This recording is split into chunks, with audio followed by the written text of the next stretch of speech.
ताई मला सांगा, तुम्ही मुरलीधर भाऊच्या कोण आहात बहीण आणि आहे मी कशी घटना घडली, काय तुम्हाला नेमकं कळालं होतं? मी तिची बहीण आहे.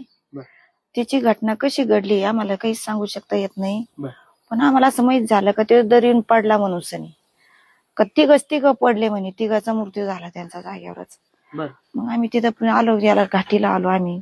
हा हा घाटीला आल्याच्या नंतर त्यांचे सगळे पाहुणे होते, त्यांची आई त्या सगळ्या होत्या त्याच्यावाल्या. बर त्यांनी भरपूर शिव्या दिल्या मला. मी तरी गच बसले, मी काहीच बोलले नाही तिथं. हम्म. कमम बोलले नाही का. मी म्हणलं मी जर काही म्हणून आणला येईन इतके दिवस, पण आमच्याकडे येऊन दिला नाही. शेवट त्याचं मूर्त सुद्धा आमच्याकडे येऊन देणार नाही म्हणून मी काहीच बोलले नाही त्यांना. शेवट माझे चुलत भाव ते सगळे होते तिथं. ते म्हणले आम्हाला तिघ आमच्या संग द्या, आम्ही तिघाची मौत करतो. पण ते म्हणले नाही नाही, आम्ही देणार नाही म्हणे मौत तुमची, त्यांची बोली. आम्ही नातून मुलगी घेऊन जाणार म्हणे, तुमचा तुम्ही घेऊन जा म्हणे. आम्ही असं म्हणलं त्यांना, ते तसे म्हणले आम्हाला. बर मग तिने तुम्ही त्यांचे, किती बहिणी आहेत? आम्ही तिघी बहिणी. बर आणि तिघी. ते एक भाऊ होते ते तुम्हाला? एक भाऊ आता एक आमच्याला. मुलगी. त्यांचं लव्ह मॅरेज झालं, त्यांचं भाऊ बर लव्ह मॅरेज झालं. मग त्याच्यामुळे मग ते सासू सासऱ्याकडेच राहायचं. ते लई दिवस सासू सासऱ्याकडे राहिला, बर लई दिवस. मग तिने भाड्याने खोली घेतली, भाड्याच्या खोलीत राहिला तो लई दिवस.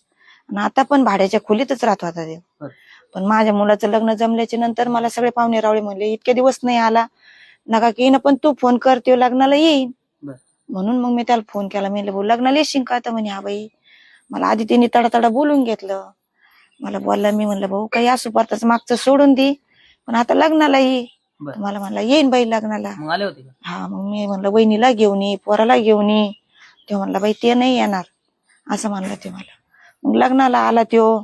लग्न झाल्याच्या नंतर माझी एक बहिणी, मधली बहिणी माझी, त्याचा मुलगा वारला. मग त्याला वाटलं आता सगळेच कोणाचा मुलगा करते. वारला? माझ्या बहिणीचा बर लग्नाच्या दुसऱ्या दिवशीच मुलगा वारला तिचा वाला. मग त्याला वाटलं आता सगळे करते, आता यांना कोणी मी, त्याला असं वाटलं. त्याच्यामुळे 10 दिवस त्यांनी मग त्या मुलाचं केलं सगळं, जे झाली तिथं आमच्या संग राहिला, बोलला, बसला. त्याच्यामुळे मग घरी गेला तो त्याच्यानंतर. मग बायकून त्याचे भांडणं काढले. ते म्हणे तुला इतके दिवस बहिणी दिसल्या नाही, त्यांना दिसल्या नाही, आता कस का दिसायला लागला तू त्यांना, आता कमून बोलत काय संग, तुला त्या लागत्या का मी लागते? ते म्हणायचं मला तू लागते, त्या लागत्या, लय दिवसातून बोलायला लागल्या म्हणे, आपल्याला चांगलं वाटत म्हणे, बर असं म्हणायचं ते तिला.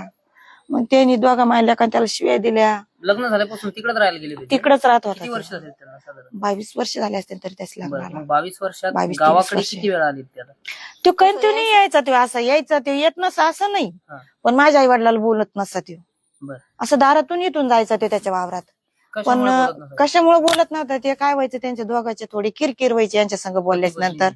कमून किरकिर होत होती. माझे वडील म्हणायचे बाई तू भाऊ तू लग्न करू नको, ती शेतीतली पोरगी, ती आपल्या शेतीत काम करायची नाही, बर तू अशी खेड्यातली पोरगी कर.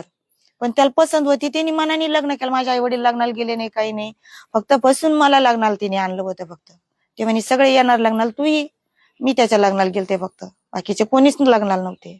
बर मग ते लग्न झाल्याच्या नंतर मग ते तिकडच राहिले. मग माझ्या आई वडिलांचे आपण त्याला आणायला जाऊ बाई, येईन तो आपल्या घरी राहीन आपल्या तिथं. आम्ही दोघी बहिणी माझे वडील आम्ही आणायला गेलो त्याला.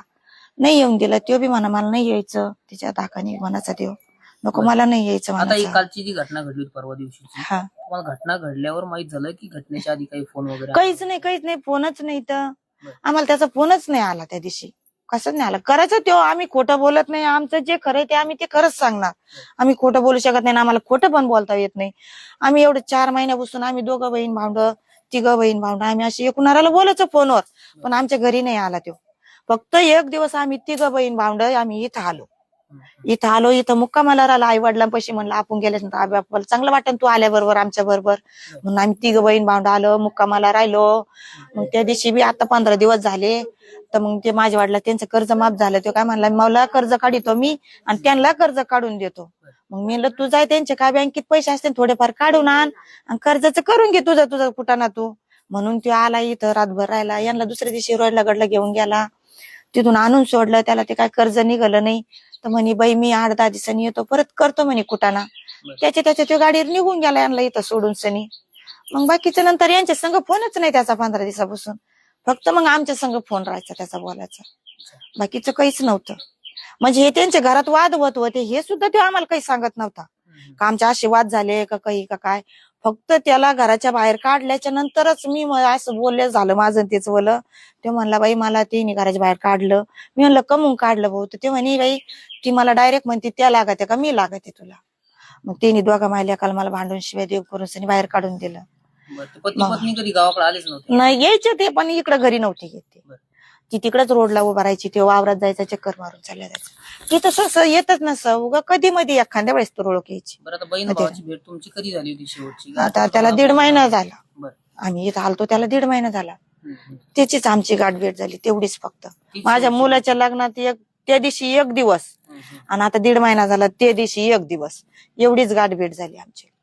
आम्हाला तीच शेवटची वाटत भेट तेवढीच झाली. भेट आमची त्याची वेळी. बरं. नाही तर परत भेट नाही आमची. आम्हाला वाटत त्याला त्रास होतो. कशाला त्याला त्रास होऊन द्यायचा. आमचा एकूणच एक भाव आहे. आम्हाला लांबून दिसतो तर आम्ही सुखी मानित होतो. आमच्या आई वडिलाचं आम्ही सगळं करायचो. त्याच्यामुळे आम्ही त्याला जास्त त्रास देत नसतो. आम्ही काहीच नसं करीत. आमच्या आई बापाचं आम्ही सगळं करायचो.